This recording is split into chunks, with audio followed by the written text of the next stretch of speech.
What's going on, guys? Hope you are having a great day out there today. Oh, what's that? Yeah, we got some more fun coming to the channel here. Also, just picked that thing up today. Gonna do an unboxing video with that thing here soon, so stay tuned for that one. But what we're working on today is going to be, we finally got a new transmitter receiver for the Outcast 6S.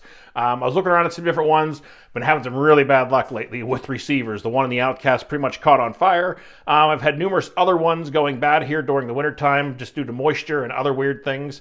But I was going to order one of the Dumbo ones and test one of those out because I haven't tried one of those on any of my cars yet. None of the Dumbo ones were available, but I did find this. So what I found was one of these Surpass Hobby 4-channel 2.4 gig super responsive transmitter receiver combo.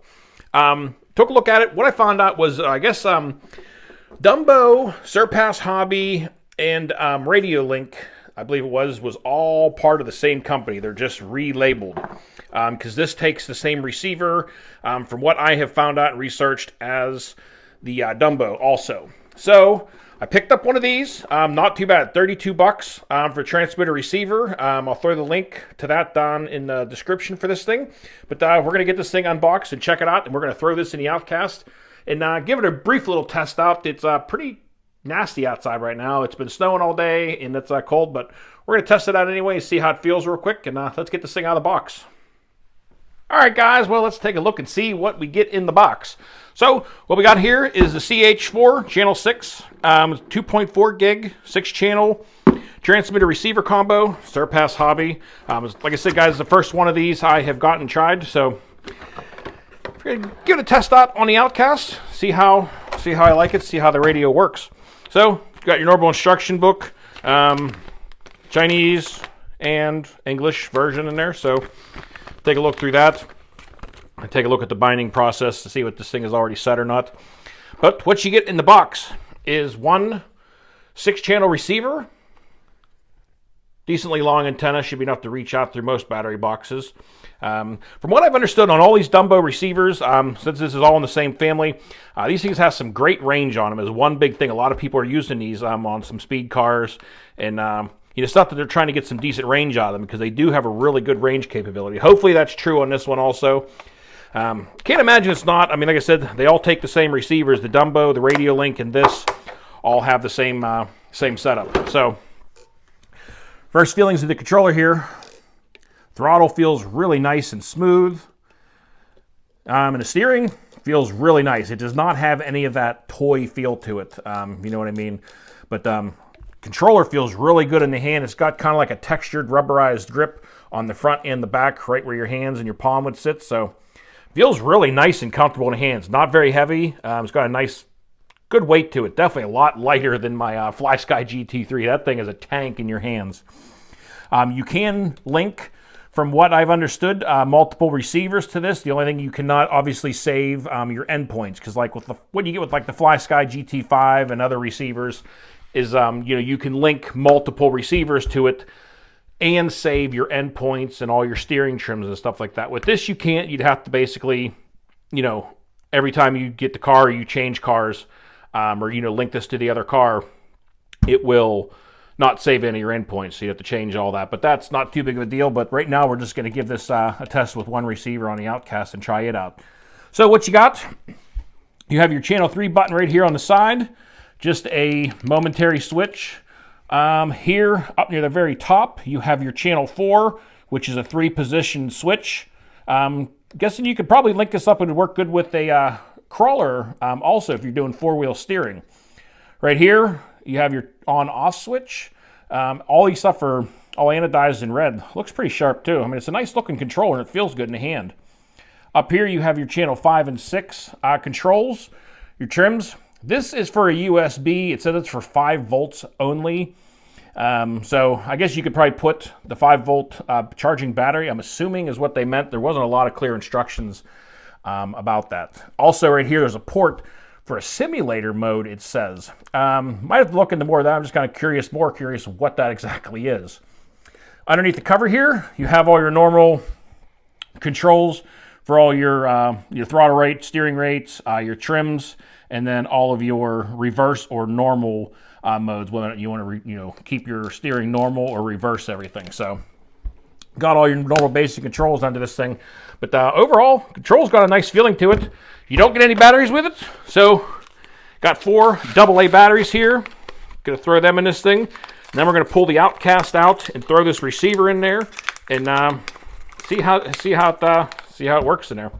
So we're gonna chuck the batteries in here real quick, and then get the Outcast back up and running again.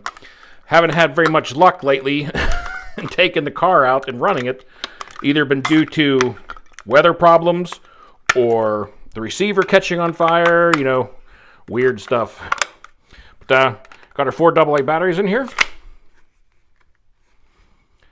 Got a blue light whenever it's lit up. So got this thing powered up. So now let's get the receiver thrown in the Outcast and get this thing fired up and running, guys. All right, guys, well, I'm going to get started on tearing the Outcast apart here and getting this receiver changed out and trying out this new transmitter receiver on this thing. Like I said, last time I had this thing out, the receiver caught fire, did not end very well. Didn't fully go up in flames, but the whole side of the case melted down, and it was in pretty bad shape. But I'm not going to bore you with sitting here putting a receiver in a car. But I'm going to get started on this and get this thing all hooked up and running. And I'll bring you guys back when we get this thing in there and ready to give it a test out in the snow outside. All right, guys. Well, I got the receiver all bound up in there. Everything was working. Well, I shouldn't say everything was working. I got it linked up. Everything was seemed normal, but I still had no steering. And I think what I have come to find out is my servo is bad, and that's what caused the receiver to burn up. That's what it does look like. I hooked up another servo to it real quick, and it worked fine. This servo is dead as a doornail. So I am going to put another servo in this thing here, and we'll try this again. But it looks like that's what caused my receiver to go up in smoke. That servo must have shorted, is the only thing I can assume, because the servo's bad, the receiver went up in smoke. So put the dots together, and it looks like that's what happened. But I'm going to put the other servo in this thing, and I'll bring you guys back when I get her finally running. All right, guys. Well, there is something strange going on with the Outcast, and not really sure just yet. I'm going to check my voltage settings on the ESC next, but I'm definitely having an issue. I put another ESC, or not ESC, but another servo in here. It was just a spare one. It wasn't a really high torque one, but I was trying to get something in there that would work for a moment. Anyway, I threw it in there, and the servo turned like 3 times, and then smoke started pouring out of it. Not sure what is happening here. The first guess is that maybe somehow the voltage got changed on the ESC for what it's supplying to the servo, or there's something wrong with the ESC that is supplying too much voltage to the servo. But I'm going to check the settings on this thing and go from there. But all right, guys, so sorry for the weird cut in here in the middle of the video. It is a little later on in the evening, and I have found out, I believe, what is going on. So I talked to some people on some of the different ARMA sites, and think we found out the problem. So coming off of the ESC here, your main lead coming to your receiver, everyone was telling me that they're supposed to be anywhere between, I guess, 5 and no more than 8 volts. But on the stock BLX systems on the 6S, there should be right around 6 volts coming off this wire. This is the one coming straight from the ESC here. And what I am getting is actually 19.5 volts. I'll show you guys here.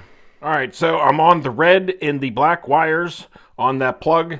And here, actually sitting around closer to 20 volts is what is coming off of the ESC directly to the receiver. So I think we have found our culprit of what's causing the receiver and the servos to go up in smoke. Question is, I'm going to have to try and see if I can get a new ESC from Horizon. This thing's right around a year old, maybe just a tiny bit. From what I understand, there's 2-year warranty on all their ESCs. I'm right now in the middle of dealing with the same thing on my Creighton 4S over here. I have a bad ESC on this thing is what's been causing this thing to do its weird stuttering and cutting in and off. So I'm just having all kinds of ESC problems going on here lately. But anyway, so it looks like I got a bad ESC on the Outcast as well. At least it seems like I didn't burn up this receiver. Everything was kind of working last I used it, so hopefully that didn't go up in smoke along also. But anyway, I guess that's going to be it. I'm going to have to get another ESC from, hopefully from Horizon. If not, the Outcast might be getting something else put in here shortly. But I was just going to add this in here so we know what found out and what the culprit was of this problem. So in case anybody else runs into the same issue. I don't want this video getting too long. Mainly the point of this was just to kind of show the transmitter and receiver for this thing. But this is definitely getting into a little bit more at the moment that I'm going to have to investigate and do some experimenting. I will let you guys know when I find out what's wrong, what it was. But for now, I think we're going to call this quits on this video. And I'm going to do a little bit of investigating and maybe even contact Horizon. But if any of you guys know, if I haven't found this out by the time this video comes out, if anybody has any ideas what could be going on with it, please feel free to drop a comment down below and let me know what you guys think. This one was pretty much burned up and locked up tight. Like I said, this one, smoke just poured out of it, so that is also now junk. Electronics and me are just not cooperating, which is funny because that's what I work in for a living, is electronics. Funny, right? Anyway, guys, that's going to do it for the video today. When I find out what's going on, I will be sure to let you guys know. But until next time, y'all, be safe, be careful out there. Peace out, everybody.